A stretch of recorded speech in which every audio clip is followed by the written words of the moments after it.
Silicon city ಬೆಂಗಳೂರಿನಲ್ಲಿ ಮತ್ತೆ ಮಾದಕ ವಸ್ತುಗಳ ಘಾಟು ಶುರುವಾಗ್ತಾ ಇದೆ. ಡ್ರಗ್ಸ್ ಸೇವನೆ ಮಾಡ್ತಿದ್ದಂತಹ ಸ್ಥಳಕ್ಕೆ ಜನ ಎಂಟ್ರಿ ಕೊಡ್ತಾ ಇದ್ದಾರೆ. ಯುವಕರು ಎಸ್ಕೇಪ್ ಆಗಿದ್ದಾರೆ. ಮಾದಕ ವಸ್ತುಗಳನ್ನ ಸಿರೆಂಜ್ಗಳನ್ನ ಬಿಟ್ಟು ಓಡಿ ಹೋಗಿದ್ದಾರೆ ಯುವಕರು. ಈ ಘಟನೆ ನಡೆದಿರೋದು HBR ಲೇಔಟ್ನ 3ನೇ ಬ್ಲಾಕ್ನ 9ನೇ ಅಡ್ಡರಸ್ತೆಯಲ್ಲಿ. ನಿರ್ಮಾಣ ಹಂತದ ಕಟ್ಟಡವನ್ನು ಅಡ್ಡವಾಗಿಸಿಕೊಂಡು ಯುವಕರು ಅಲ್ಲಿ ಮಾದಕ ವಸ್ತು ಸೇವನೆಗೆ ಇಳಿದಿದ್ರು. ಹೆಚ್ಚಿನ ಮಾಹಿತಿ ನೀಡ್ತಾ ಇದ್ದಾರೆ ನಮ್ಮ ಪ್ರತಿನಿಧಿ ಸತ್ತಾರ್ ನೀಡ್ತಾರೆ ಹೆಚ್ಚಿನ ಮಾಹಿತಿನ. ಮತ್ತೆ ಸತ್ತಾರ್, ಡ್ರಗ್ಸ್ ಸೇವನೆ ಘಾಟು ಬೆಂಗಳೂರಿನಲ್ಲಿ ಓಡ್ ಹೋಗಿದ್ದಾರೆ ಯುವಕರು, ಪರಿಸ್ಥಿತಿ ವಿವರಿಸೋದಾದ್ರೆ.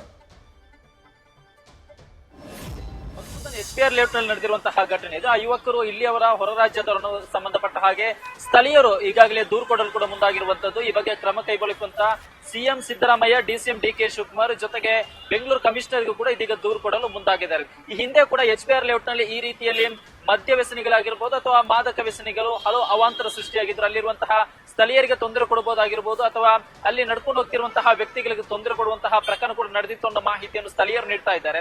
ಹೊರ ರಾಜ್ಯದಿಂದ ಬಂದು ಕೂಡ ಈ ರೀತಿ ಇನ್ಸಿಡೆಂಟ್ ಆಗ್ತಾ ಇದೆ. ಇಂಥವರಿಗೆ ಬ್ರೇಕ್ ಸಮಯ ಅಂದ್ರೆ ಬುಡ ಸಮೇತ ಇವರ ಕಂಟ್ರೋಲ್ ಮಾಡಬೇಕು ಅನ್ನೋ ನಿಟ್ಟಿನಲ್ಲಿ ಖುದ್ದು ಸ್ಥಳೀಯರೇ ನಿನ್ನೆ ರೆಡ್ ಹ್ಯಾಂಡ್ ಆಗಿ ಹಿಡಿಬೇಕು ಅನ್ನೋ ಕಾರಣಕ್ಕೆ ಆ ಒಂದು ನಿರ್ಮಾಣ ಹಂತದ ಕಟ್ಟಡಕ್ಕೆ ಹೋದಂತಹ ಸಂದರ್ಭದಲ್ಲಿ ಅಲ್ಲಿದ್ದಂತಹ 3 ಯುವಕರು ಮಹಡಿಯನ್ನು ಹಾರಿ ಎಸ್ಕೇಪ್ ಆಗ್ತಾರೆ.